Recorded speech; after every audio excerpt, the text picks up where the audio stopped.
Bismillahirrahmanirrahim. Assalamualaikum warahmatullahi wabarakatuh. Dalam video ini, kumpulan kami akan terangkan tentang tajuk kami iaitu etika sebagai isu kefalsafaan.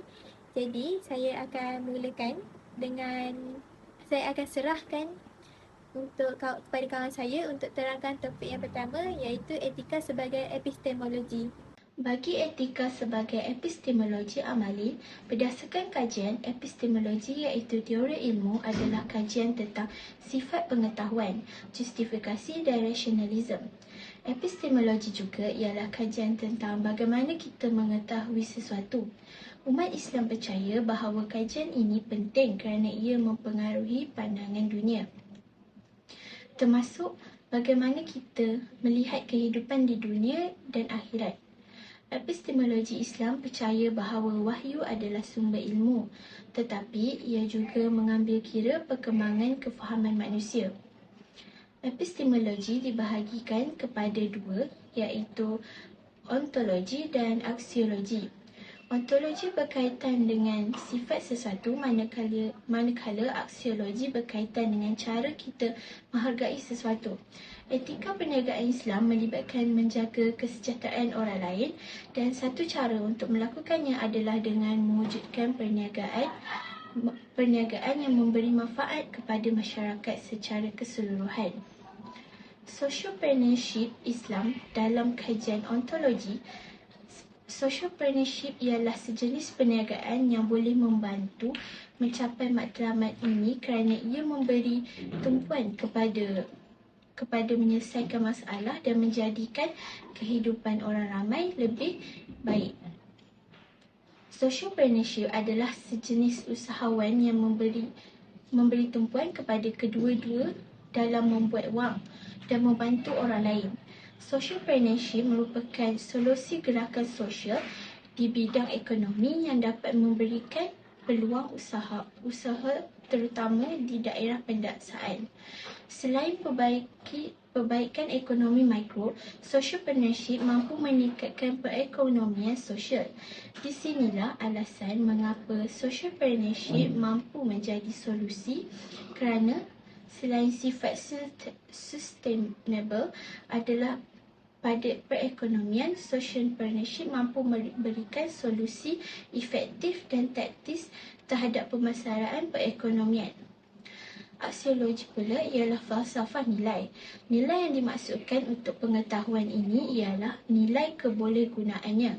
Faedah yang boleh diperoleh daripada penggunaan matlamat ini ialah kebanyakan orang akan bersetuju bahawa sains telah memberikan banyak faedah dalam kehidupan dan kesejahteraan manusia di seluruh dunia.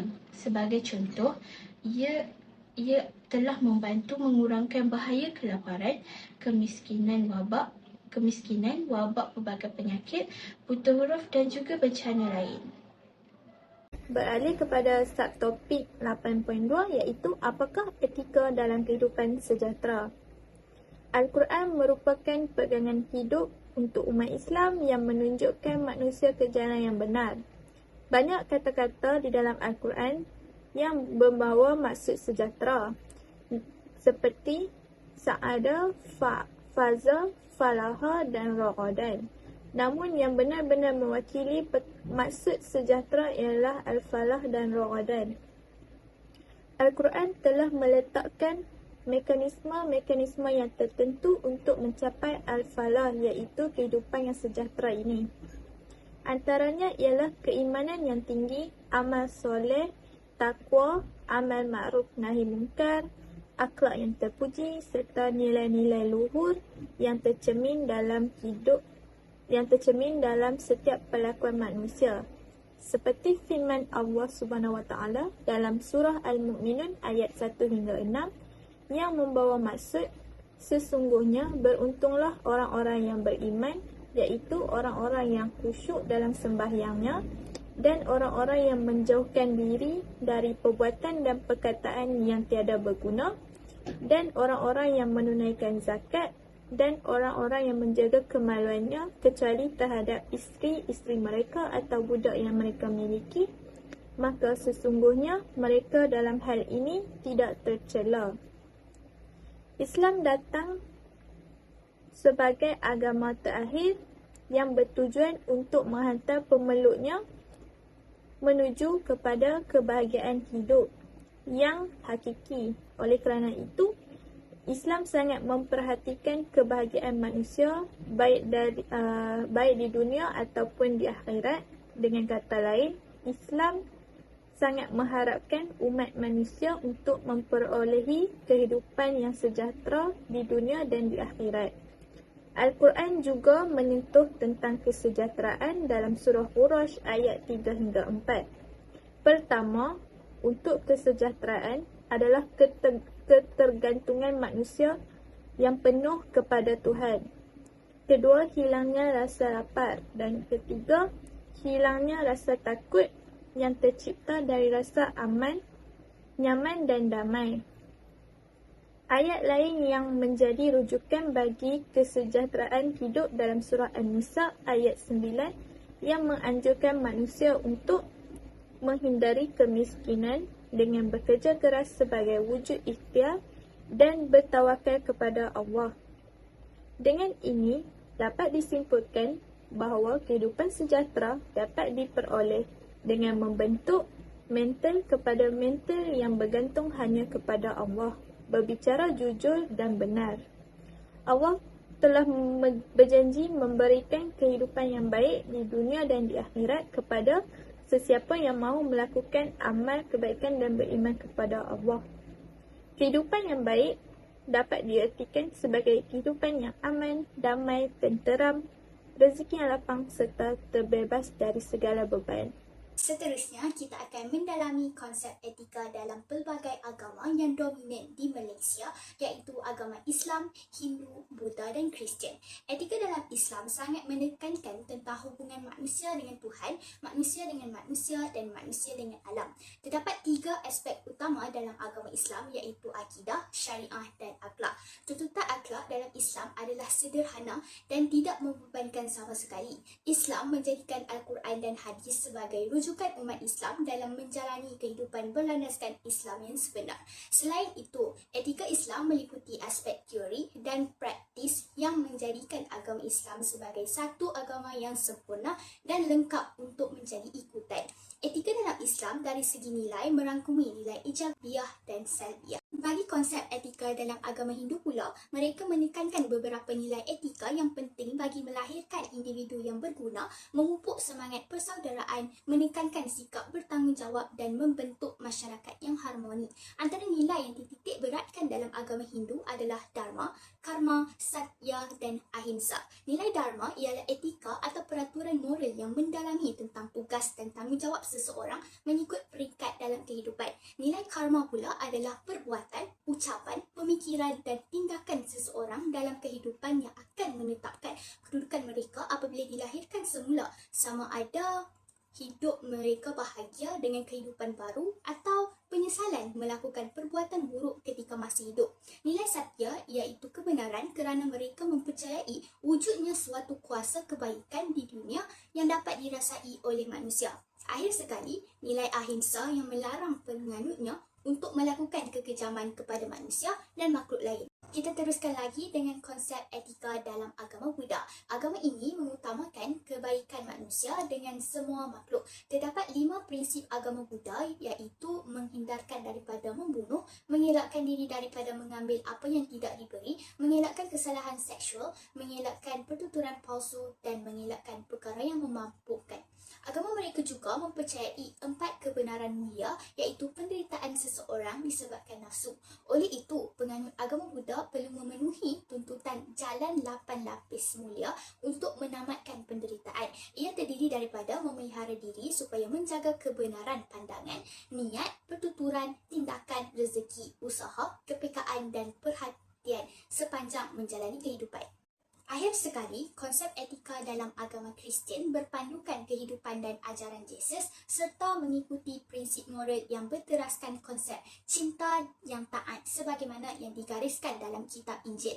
Penganut Kristian mempercayai konsep dunia akhirat, iaitu Tuhan akan menghakimi semua manusia selepas kematian. Oleh itu, mereka sentiasa mengejar asas 10 rukun untuk mendapatkan keberkatan Tuhan mereka.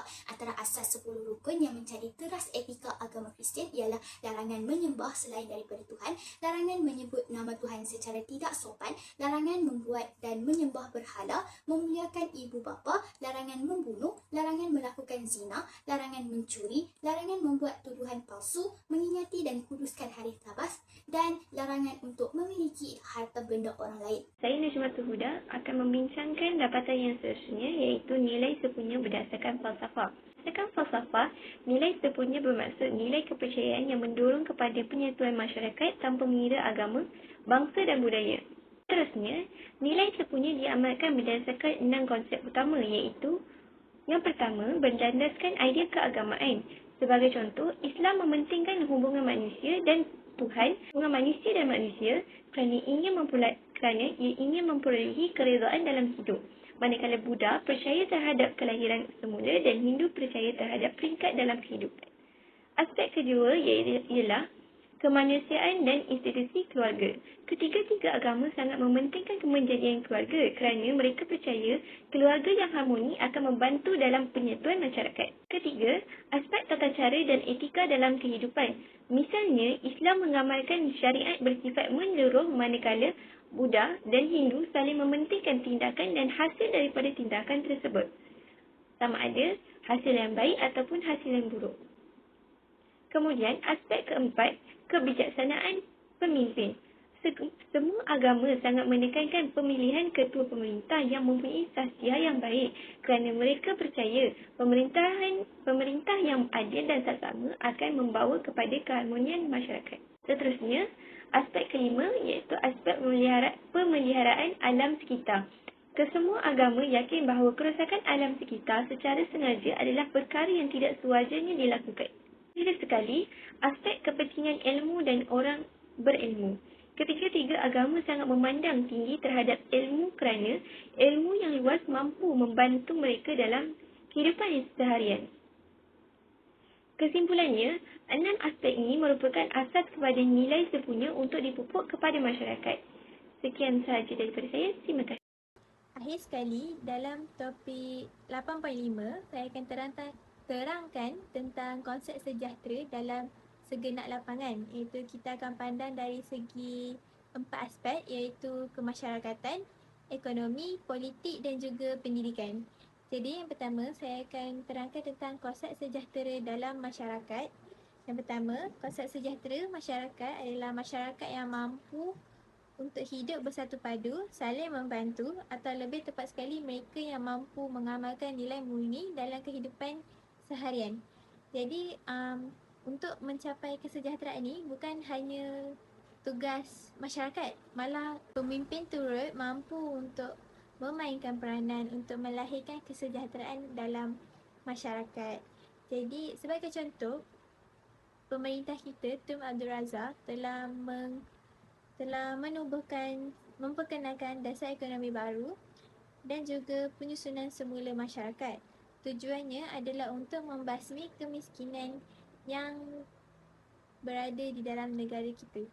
Jadi bagaimana kerajaan telah menambah pemilikan bumi putera dalam ekonomi melalui penubuhan UDA dan pelancaran permodalan nasional berhad dan amanah saham nasional.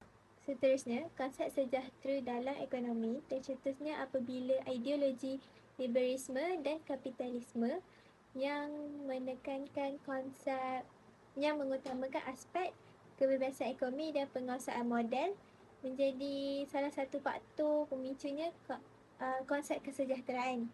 Jadi konsep ini hadir sebagai otokritik terhadap kegagalan pasar dan juga kegagalan negara dalam mewujudkan kesejahteraan dan kemakmuran masyarakat.